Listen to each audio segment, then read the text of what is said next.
అంత లెవెల్ నేను తమ్ముడినే కదా, నేను కూర్చొని మాట్లాడదా ఉన్నాను. నేను తప్పు చేస్తే కూర్చొని పెద్దల ముందు కూర్చొని పెట్టి మాట్లాడినాను. మాట్లాడేదానికి లేదు, నాకు మౌనం చూపించేదానికి సిగ్గుపడతారో భయపడతారో ఏం అర్థం కావట్లేదు.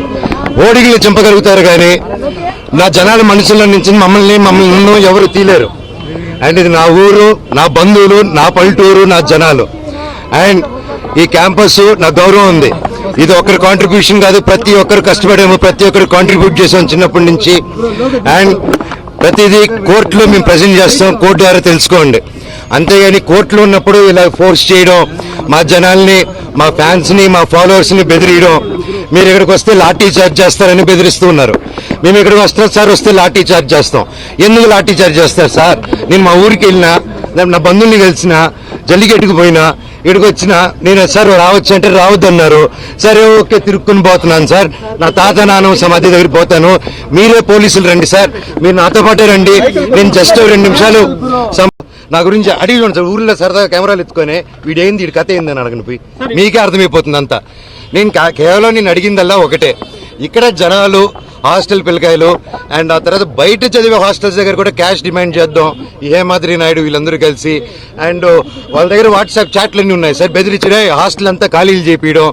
అండ్ ఎలా సార్, ఒక ప్రైవేట్ వాళ్ళకి సొంత, నేను ఒక కంపెనీ ఓపెన్ చేసి, వల్మరన్ కంపెనీ ఓపెన్ చేసి నేనే అది చేయలేను కదా సార్ అవన్నీ. సో నేను అడిగా, స్టూడెంట్స్ కి ప్రాబ్లం అవుతుంది, ఇక్కడ ఉన్న విలేజర్స్ ప్రాబ్లం అవుతుంది, అందరూ మన వాళ్ళు, ఎట్టా వీళ్ళకి ఏదో ఒకటి చేయాలి కదా, మనం కూర్చొని మాట్లాడతాము, ఇబ్బందులు అవుతున్నాయి నాన్న, మీ వరకు రావట్లేదు అంటే నాన్నగారు వరకు రీచ్ అయ్యేలా కూడా నేను తీసుకెళ్ళట్లేదు. ఒకవేళ అటు వెళ్తున్నానంటే ఆరోపణలు, ఇంటి గేట్లు వేసాడో, మాకు నాన్నకేదో చెప్పాడో, మీ అందరూ కళ్ళు మప్పడం. అండ్ అక్కడ ఇన్ని సంవత్సరాలు లేనిది సడన్ గా ఇక్కడ ఈరోజు హోర్డింగ్ చూశారు, ఎవరెవరితో హోర్డింగ్ చేసుకున్నారు మీరే చూశారు. నేను పోయినసారి వచ్చి స్టూడెంట్స్ ఊరోళ్ళతో మాట్లాడి వెళ్ళిన తర్వాత పరిగెత్తుకుంటూ వెళ్ళి లొకేషన్ గారు కలిశారు, విష్ణు గారు అండ్ ప్రతి ఒక్కరు. అండ్ ఎందుకు ఆ భయం, ఎందుకు నేనేం చేస్తాను, ఏం లేదు కదా, కూర్చొని మాట్లాడేదానికి ఎందుకు. ఎనీవేస్ నేను గొడవకు రాలేదు, ఇక్కడ ఆపారు కాబట్టి చెప్పాను. అందరికీ కనుమ శుభాకాంక్షలు. నేను తాతగారి సమాధి, నానమ్మ తాతగారి సమాధి, అలాగే అక్కడ నా కజిన్ బ్రదర్ ప్రసాద్ అన్న, మంచి ప్రసాద్, ఆయన సమాధి కూడా ఉంది అక్కడ. నేను జస్ట్ దండం పెట్టుకుని వెళ్తానన్నా, అంతకుమించి ఇప్పుడు తాత నానమ్మ సమాధికి దండం పెట్టుకుంటానని లాఠీ చార్జ్ చేస్తే పర్వాలేదు, తాత నానమ్మ కోసం దెబ్బలు తింటాను. వేరేది ఏం లేదండి, నేను ఎప్పుడు వచ్చినా వెళ్తాను. మా ఊరు నారవరపల్లి కూడా, సో అక్కడికి వెళ్ళిన నా బంధువులు నేను కలుసుకుని వచ్చినాను.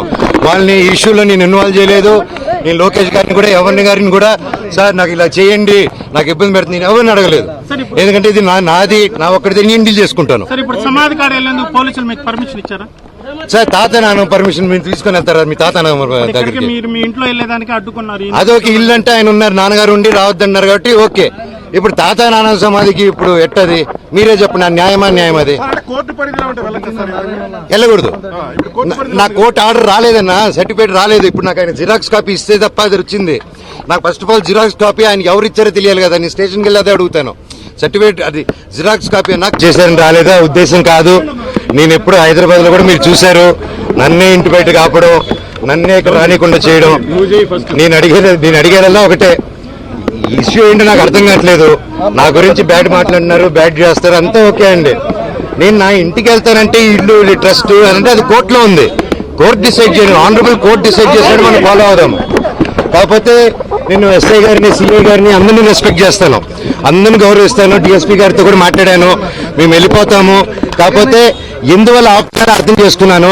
ఇప్పుడు నేను తాత నాన్నమ్మ సమాధికి వెళ్దాం అనుకుంటున్నాను. అండ్ అదొకటే దండం పెట్టుకుని వెళ్ళిపోతే, పండుగ పూట పెద్దల పండుగ, ఆ దండం పెట్టుకుని వెళ్ళాలని. అండ్ అంటే ఇక్కడ ఏమైపోయిందంటే అండి, చాలా చిన్నపిల్లల బిహేవియర్ స్టార్ట్ అయిపోయింది. జనరేటర్లో చక్కెర పోయడం అండ్ హోర్డింగ్స్ ఉంటే ఇక్కడ నాది, లోకల్ ఎమ్మెల్యే నాని గారిది, సీఎం గారిది, అందరు కలిపి మా హోర్డింగ్స్ అన్ని పెట్టుకుని ఉంటే అన్ని ఇక్కడ ఈ 2 కిలోమీటర్ రేడియస్ లో మొత్తం అందరూ ఉన్నారు. ఈరోజు పొద్దున కూడా డే టైంలో అంత ఫుటేజ్లు ఉన్నాయి మా దగ్గర, అవన్నీ మీకే ఇస్తాం, దయచేసి మీరు చూడండి. అంటే హోర్డింగ్లు కూడా తీసే